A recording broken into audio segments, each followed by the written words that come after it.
Imagine a seemingly normal man that went about his everyday life doing everyday normal activities, such as going to work, eating dinner, and interacting with his neighbors.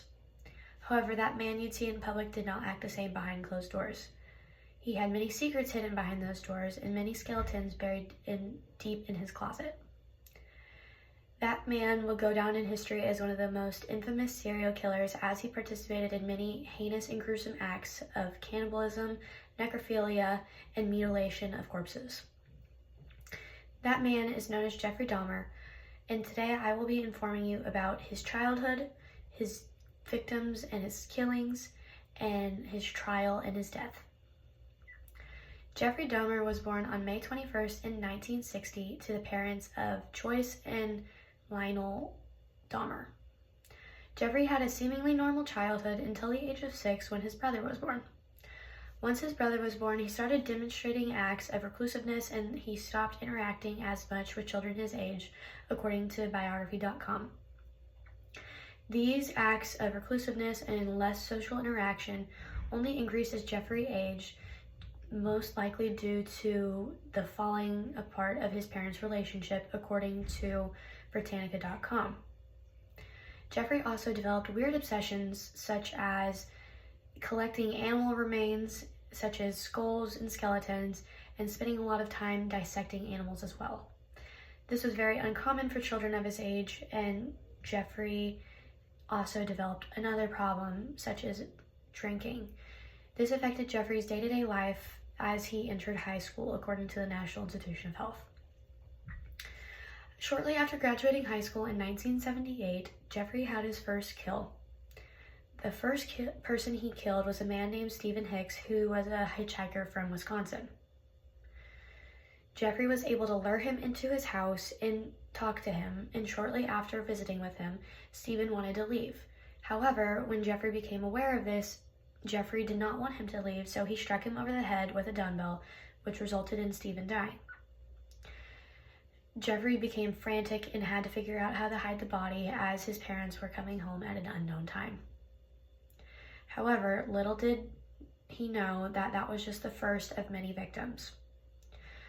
During Jeffrey's killing spree from 1978 to 1992, when he was discovered, he killed a total of 17 men. Jeffrey's victims were most common African American men from the ages of 13 to 30. Jeffrey would pick his victims at local bars, bus stops, or even malls. Jeffrey would lure his victims then back to his house with a promise of sex and or money in return for photographs. However, when his victims entered his home, many of them were unable to leave. Jeffrey would then talk to his victims and offer them a drink, which often had a sedative in them, making them unconscious. He would then put the bodies into suggestive positions before, after, and during the killing process. Jeffrey also experimented with other things, such as strangulation to kill his victims, as well as drilling a hole in the top of their skull and injecting them with a type of acid. He hoped that when he injected the acid into their brain, that it would turn them into a trance-like state, making them enter a zombie-like feeling. He wanted the people to enter a zombie-like feeling so that they could be his sex slaves and never leave him. However, one victim was able to escape Jeffrey's house and was found on the street. The police were shortly called after, and they arrived at the scene. However, when Jeffrey returned after leaving the house, while the victim escaped, he was able to convince the police that it was his boyfriend, and due to the pictures he had taken, according to FBI.gov. The police believed him and allowed for Jeffrey and his boyfriend to return to the house, but little did the police know that that boy was fighting for his life. Jeffrey then proceeded to kill the victim and hide away in his apartment. However, the police still didn't feel right and returned to the house later on in 1992, where they discovered many horrific things, such as skeletal remains like skulls and human bones, also male genitalia and other tissue of victims that he had frozen, and photographs that he had taken of all the victims. Jeffrey said that if he hadn't collected anything from a victim, he thought it was a waste of a kill. After being discovered, the police then started a trial after where Jeffrey initially pleaded not guilty.